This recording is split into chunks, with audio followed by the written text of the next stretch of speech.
Going to be making a modified version of Laing, which is a Filipino dish traditionally made with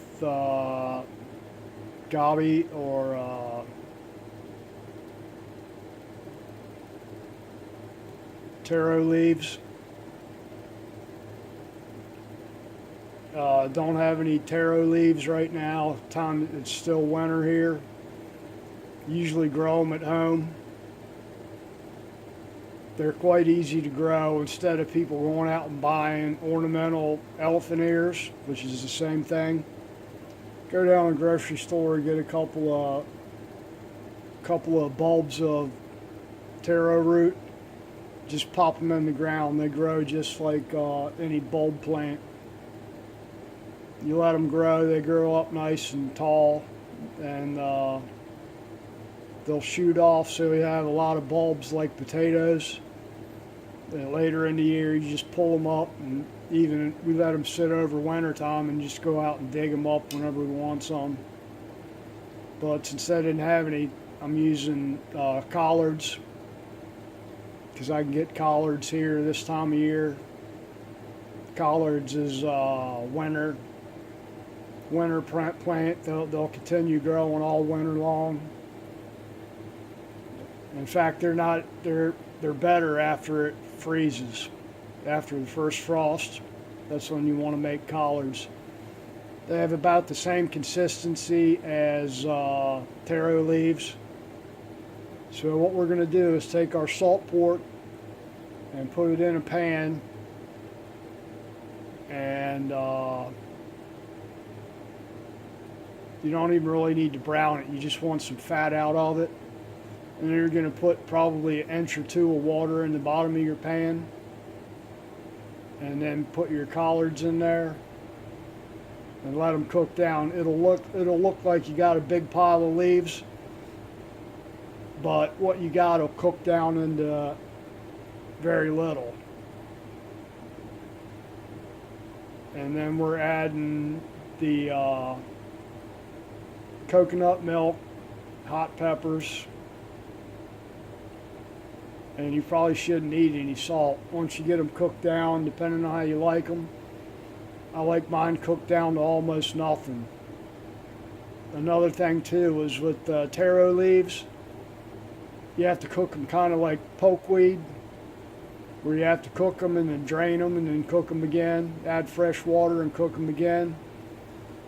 They can be irritating to the throat and mouth with the taro leaves.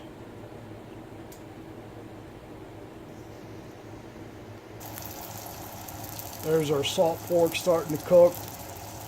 You don't really want them crispy, you just want a little bit of fat out of them. And then put your water directly in the pan, get it up to a boil, and then start putting your collards in there. Added the water and pepper flakes, just waiting for the water to boil to start putting collards in there. You want it to a good rolling boil, and when you're getting your collards, you want to make sure you wash them really good, because they'll usually have sand on them.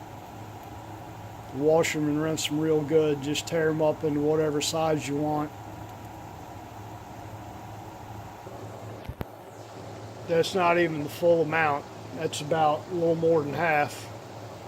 Give them a couple minutes and then stir them up, and you'll see how quick they cook down. If you watch them, they're starting to fall by themselves now. They're cooking down quick. Once they've gone down, you can put the rest of them in there and then turn the heat down and just simmer them. I got it on high right now. Just added the rest of them.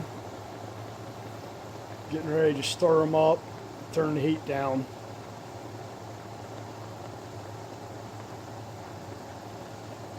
You want to keep an eye on the water level.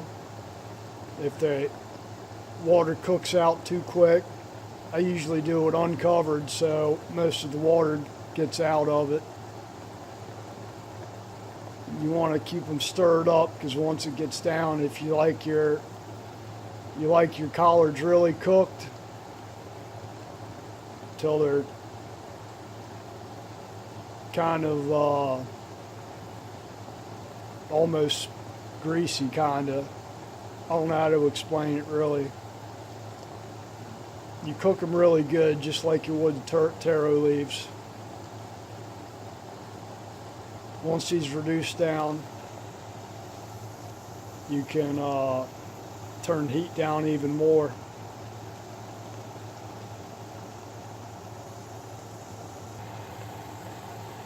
They've just stirred them.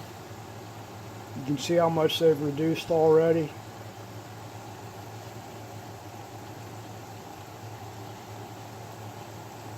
You let some more of the water boil out, and then turn the heat down to medium low. Keep an eye on them so you don't burn all the water out and then end up burning them.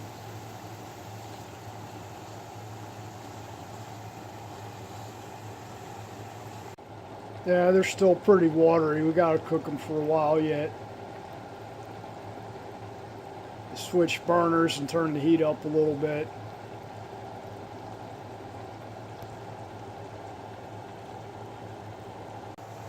I've added water and hot peppers and started to cook the collards down.